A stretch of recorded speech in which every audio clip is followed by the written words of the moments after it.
ಒಂದು ಕಾಲದಲ್ಲಿ ಅರ್ಜುನ್ ಎಂಬವನಿಗೆ ಹೊಸದಾಗಿ ಮದುವೆಯಾಗಿತ್ತು. ಅವನ ಹೆಂಡತಿಯ ಹೆಸರು ಕವಿತಾ. ಕವಿತಾ ತುಂಬಾ ಸುಂದರಳಾಗಿದ್ದಳು. ಅರ್ಜುನ್ ಬಳಿ ಸ್ವಂತ ಜಮೀನು ಇರಲಿಲ್ಲ. ಅವನು ಊರಿನ ದೊಡ್ಡ ಜಮೀನುದಾರ ಧನರಾಜ್ ಶೆಟ್ಟಿ ಅವರ ಹೊಲದಲ್ಲಿ ಕೆಲಸ ಮಾಡುತ್ತಿದ್ದನು. ಒಂದು ದಿನ ಕವಿತಾ ಅರ್ಜುನ್ಗೆ ಊಟ ತೆಗೆದುಕೊಂಡು ಹೊಲಕ್ಕೆ ಬರುತ್ತಾಳೆ. ನಾನು ಎಷ್ಟು ಹೊತ್ತಿನಿಂದ ನಿಮ್ಮನ್ನ ಕಾಯ್ತಿದ್ದೆ. ನೀವು ಮನೆಗ್ ಬರ್ಲೇ ಇಲ್ಲ. ಅದಕ್ಕೆ ನಾನು ಊಟ ತೆಗೆದುಕೊಂಡು ಬಂದೆ. ಮನೆಯಲ್ಲಿ ಕೂತು ಬೇಸರವಾಗಿತ್ತು. ಸ್ವಲ್ಪ ಹೊರಗ್ ತಿರ್ಗಾಡೋಣ ಅನ್ಸ್ತು. ಇಬ್ಬರು ಮಾತನಾಡುತ್ತಿರುತ್ತಾರೆ. ಅಷ್ಟರಲ್ಲಿ ಧನರಾಜ್ ಶೆಟ್ಟಿ ಅವರ ಕಣ್ಣು ಕವಿತಾಳ ಮೇಲೆ ಬೀಳುತ್ತದೆ. ಅವನು ಅವಳನ್ನೇ ನೋಡುತ್ತಾ ನಿಂತು ಬಿಡುತ್ತಾನೆ. ಈ ಅರ್ಜುನನ ಹೆಂಡತಿ ಎಷ್ಟು ಸುಂದರಳಿತಾಳೆ. ಇಡೀ ಊರ್ನಲ್ಲಿ ಇಷ್ಟು ಸುಂದರ ಹೆಂಗಸು ಇರ್ಲಾರಳು. ಇವಳು ಈ ಬಡವನ ಮನೆಯಲ್ಲ, ನನ್ನ ಮನೆಯಲ್ಲಿ ಇರಬೇಕಿತ್ತು. ಏನಾದ್ರೂ ಉಪಾಯ ಮಾಡಬೇಕು. ಅರೆ ಅರ್ಜುನ್, ಇವಳು ನಿನ್ ಹೆಂಡತಿಯಾ? ನನಗ್ ಪರಿಚಯ ಮಾಡಿಸ್ಲಿಲ್ವಲ್ಲ? ಕ್ಷಮಿಸಿ ಮಾಲೀಕರೇ, ಮರೆತುಬಿಟ್ಟೆ. ಇವಳ ಹೆಸರು ಕವಿತಾ. ಇಂದು ಕೆಲಸ ಜಾಸ್ತಿ ಆಗಿದ್ದರಿಂದ ಮನೆಗೆ ಹೋಗಲಾಗಲಿಲ್ಲ. ಅದಕ್ಕೆ ಊಟ ತೆಗೆದುಕೊಂಡು ಬಂದಿದ್ದಾಳೆ. ಸರಿ ಸರಿ, ಇವಳನ್ನು ಸ್ವಲ್ಪ ಹೊರಗೆ ತಿರುಗಾಡಲು ಕರೆದುಕೊಂಡು ಹೋಗು. ಮನೆಯಲ್ಲೇ ಕೂತು ಬೇಸರವಾಗಿರ್ಬೋದು. ಅರ್ಜುನ್, ನಾಳೆ ನನ್ನ ಹುಟ್ಟುಹಬ್ಬ. ದೊಡ್ಡ ಔತಣಕೂಟ ಇಟ್ಟಿದ್ದಾನೆ. ನೀನು ನಿನ್ನ ಹೆಂಡತಿ ಜೊತೆ ಖಂಡಿತ ಬರಬೇಕು. ಖಂಡಿತ ಬರುತ್ತೇವೆ ಮಾಲೀಕರೇ. ಅರ್ಜುನ್ ಮತ್ತು ಕವಿತಾ ದೊಡ್ಡ ಮನೆಯ ಮುಂದೆ ನಿಂತಿದ್ದಾರೆ. ಕವಿತಾ ಆಶ್ಚರ್ಯದಿಂದ ಮನೆಯನ್ನೇ ನೋಡುತ್ತಾರೆ.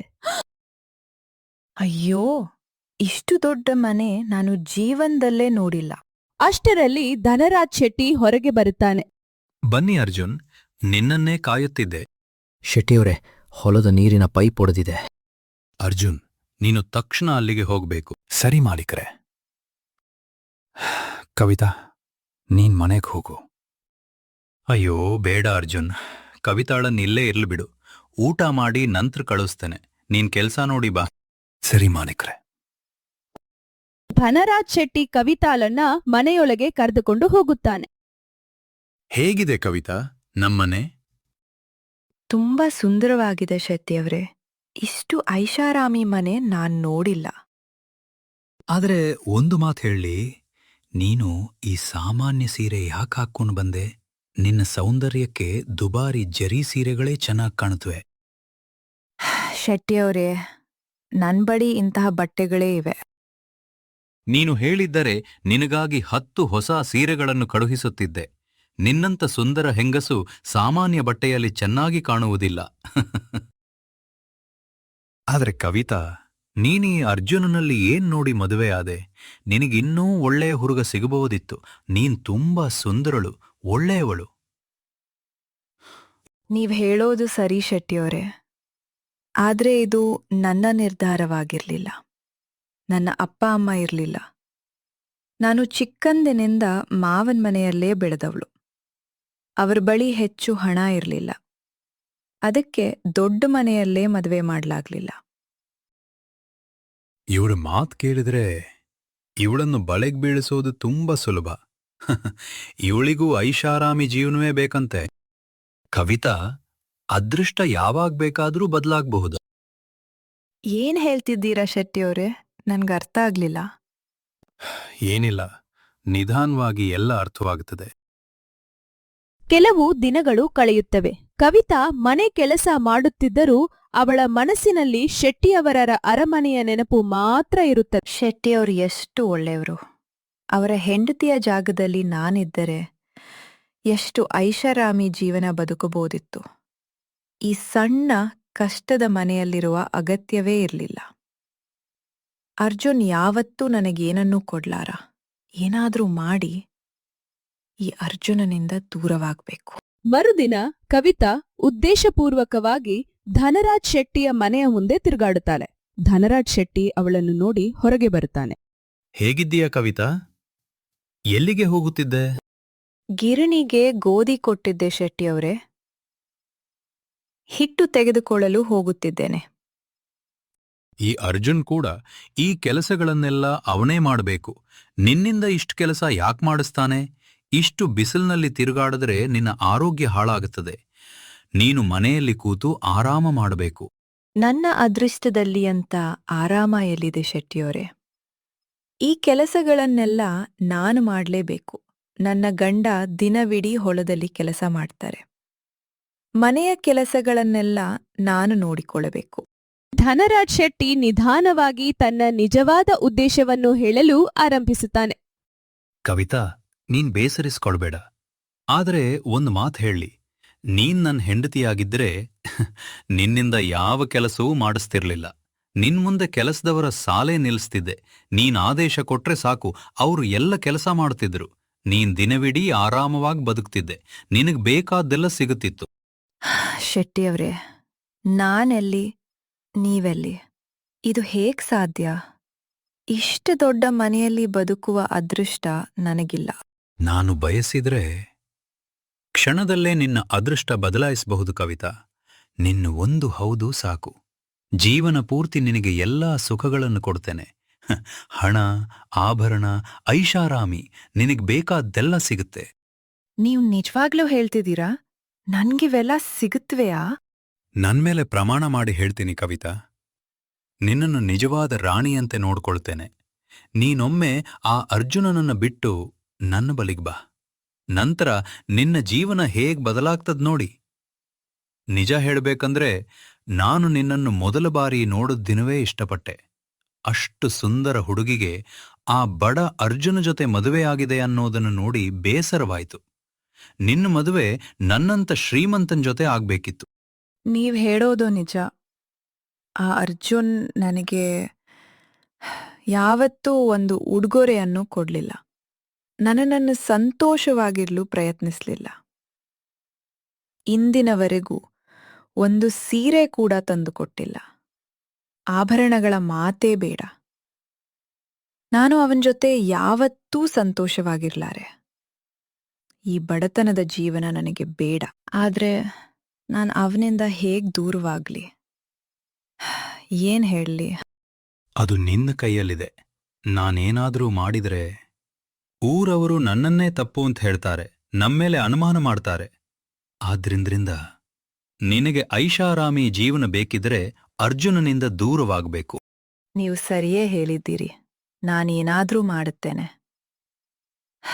ಈಗ ನಾನು ಹೋಗ್ಬೇಕು. ಧನರಾಜ್ ಶೆಟ್ಟಿ ಮತ್ತು ಕವಿತಾ ಗುಪ್ತವಾಗಿ ಭೇಟಿಯಾಗಲು ಆರಂಭಿಸಿದರು. ಒಂದು ದಿನ ಕವಿತಾ ಹೊಸ ದುಬಾರಿ ಸೀರೆ ಮತ್ತು ಆಭರಣ ಧರಿಸಿಕೊಂಡಿರುತ್ತಾಳೆ.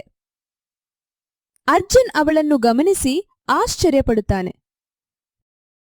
ಕವಿತಾ, ಈ ಸೀರೆ ನಿಂದಲ್ಲ, ಈ ಆಭರಣಗಳು ನಿಂದಲ್ಲ. ಇವೆಲ್ಲ ಎಲ್ಲಿಂದ ಬಂದು? ಯಾರ್ ಕೊಟ್ರು? ನನ್ನ ಸಂಬಂಧಿಕರಲ್ಲಿ ಒಬ್ರು ಕೊಟ್ರು. ಯಾವ ಸಂಬಂಧಿಕನು ಇಷ್ಟು ದುಬಾರಿ ವಸ್ತುಗಳನ್ನು ಕೊಡ್ತಾನೆ? ನಿಜ ಹೇಳು ಕವಿತಾ, ಏನಾಗಿದೆ? ನೀನ್ ಯಾರಿಂದ ಇವೆಲ್ಲ ತೆಗೆದುಕೊಳ್ತಿದೀಯಾ? ಏನಾದ್ರೂ ತಪ್ಪು ಕೆಲಸ ಮಾಡುತ್ತಿಲ್ಲದ ತಾನೆ? ನಿಮ್ಗೆದ್ರಿಂದ ಏನು? ನಾನ್ ಇದಕ್ಕೆ ನಿಮ್ಮಿಂದ ಹಣ ಕೇಳಿಲ್ಲ. ಕೇಳಿದ್ರೂ ನಿಮ್ ಬಳಿ ಏನಿದೆ? 2 ಹೊತ್ತಿನ ಊಟಕ್ಕೂ ಕಷ್ಟಪಡುವ ನೀವು ನನಗೆ ಸೀರೆ, ಆಭರಣ ತರ್ತೀರಾ? ಕೇಳಿ, ಇವೆಲ್ಲ ನನಗೆ ಶೆಟ್ಟಿಯವರು ಕೊಟ್ಟದ್ದು. ಅದರಲ್ಲಿ ತಪ್ಪೇನಿಲ್ಲ. ಏಕೆಂದ್ರೆ ನೀವು ನನ್ನಿಗಾಗಿ ಏನೂ ಮಾಡಲಾಗುವುದಿಲ್ಲ. ಆದರೆ ಅವರು ನನ್ನಿಗಾಗಿ ಎಲ್ಲವನ್ನೂ ಮಾಡಬಲ್ಲರು. ಅವರು ನಿಮಗಿಂತ 1000 ಪಟ್ಟು ಶ್ರೀಮಂತರು. ಮೊದಲು ನಿಮ್ಮ ಮಟ್ಟ ನೋಡಿ, ಅವರ ಮಟ್ಟ ನೋಡಿ. ಚಿಕ್ಕಂದಿನಿಂದಲೂ ನನ್ನ ಕನಸು ದೊಡ್ಡ ಮನೆಯ ಸೊಸೆಯಾಗೋದು. ಆದರೆ ನನ್ನ ಮಾವ ಏನು ನೋಡಿ ನಿಮ್ಮ ಜೊತೆ ಮದುವೆ ಮಾಡಿದ್ರೋ ಗೊತ್ತಿಲ್ಲ. ನಿಮ್ಮನ್ನು ಮದುವೆಯಾಗಿದ್ದು ನನ್ನ ಜೀವನದ ದೊಡ್ಡ ತಪ್ಪು. ನನಗೆ ನಿಮ್ಮಿಂದ ಮುಕ್ತಿ ಬೇಕು. ನಾನು ನಿಮಗೆ ವಿಚ್ಛೇದನ ಕೊಡಬೇಕು. ನನ್ನ ಇಷ್ಟದಂತೆ ಬದುಕಬೇಕು.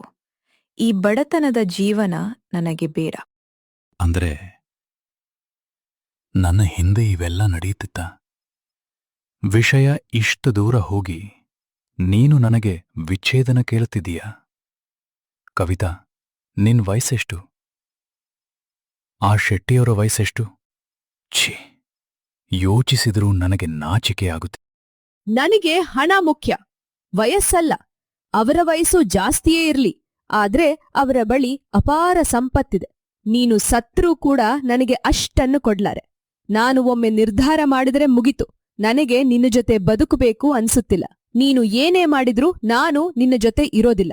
ನೀನೇ ಈ ಮನೆಯಿಂದ ಹೋಗ್ಬಿಡು. ಇಲ್ಲದಿದ್ರೆ ನಾನೇ ಈ ಮನೆ ಬಿಟ್ಟು ಶೆಟ್ಟಿಯವರ ಬಳಿ ಹೋಗ್ಬಿಡ್ತೇನೆ. ಕವಿತಾಳ ಮಾತುಗಳಿಂದ ಅರ್ಜುನ್ನ ಹೃದಯ ಸಂಪೂರ್ಣ ಒಡೆದು ಹೋಗುತ್ತದೆ. ಅವನು ಮೌನವಾಗಿ ಮನೆಯಿಂದ ಹೊರಗೆ ಬರುತ್ತಾನೆ. ನಾನು ಕನಸಲ್ಲೂ ಯೋಚಿಸಿರ್ಲಿಲ್ಲ ಶೆಟ್ಟಿಯವರು ಮತ್ತು ಕವಿತಾ ಹೀಗೆ ಮಾಡ್ತಾರೆ ಅಂತ. ದೇವ್ರೇ, ಇಷ್ಟು ದೊಡ್ಡ ದುಃಖ ಕೊಡೋ ಮೊದಲು ನನ್ನನ್ನು ಸಾಯಿಸ್ಬಿಟ್ಟಿದ್ರೆ ಸಾಕಾಗುತ್ತಿತ್ತು. ಇದು ನನ್ನ ಪರೀಕ್ಷೆಯಾಗಿದ್ರೆ ಅದನ್ನು ಎದುರಿಸಲು ಶಕ್ತಿ ಕೊಡು.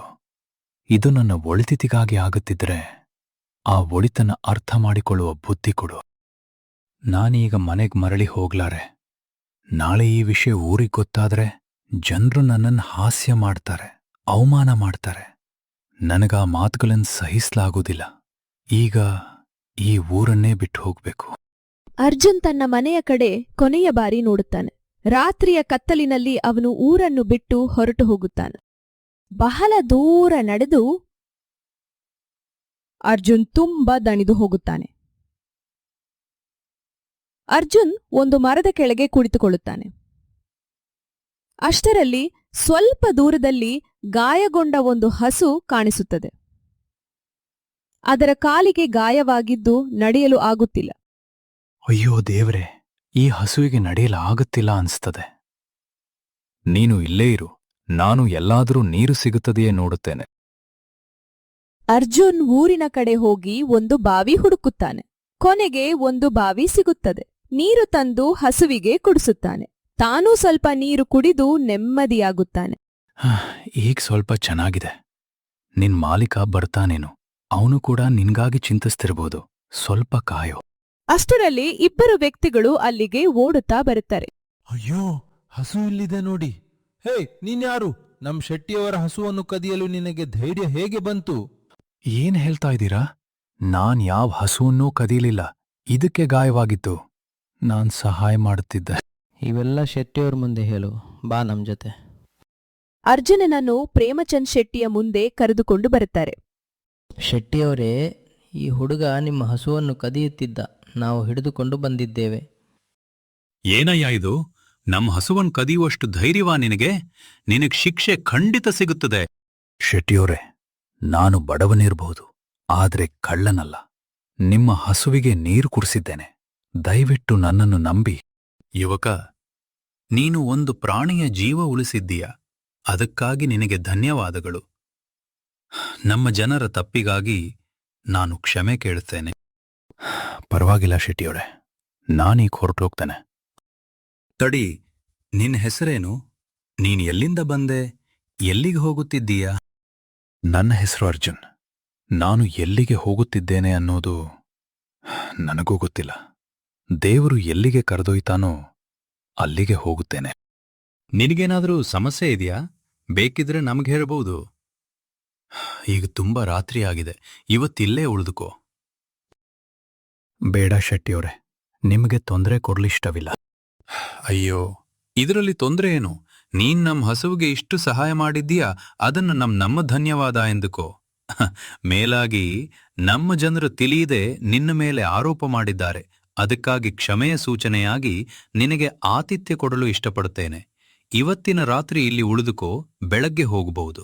ಅರ್ಜುನನಿಗೆ ಹೋಗಲು ಬೇರೆ ಆಶ್ರಯವೇ ಇರಲಿಲ್ಲ. ಆದ್ದರಿಂದ ಅವನು ಒಪ್ಪಿಕೊಂಡು ಆ ರಾತ್ರಿ ಅಲ್ಲೇ ಉಳಿದ. ಅವನಿಗೆ ಒಂದು ಕೊಠಡಿ ಕೊಡಲಾಯಿತು. ರುಚಿಕರವಾದ ಊಟವನ್ನು ಬಡಿಸಲಾಯಿತು. ಅರ್ಜುನ್ ಕೊಠಡಿಯಲ್ಲಿ ಕುಳಿತು ಊಟ ಮಾಡುತ್ತಿರುತ್ತಾನೆ. ಅವನ ಮುಂದೆ ತುಂಬಾ ರುಚಿಕರವಾದ ಊಟ ಇರುತ್ತದೆ. ಇಷ್ಟು ಒಳ್ಳೆಯ ಊಟ ಮುಂದೆ ಮತ್ತೆ ಸಿಗುತ್ತೋ ಇಲ್ವೋ ಗೊತ್ತಿಲ್ಲ.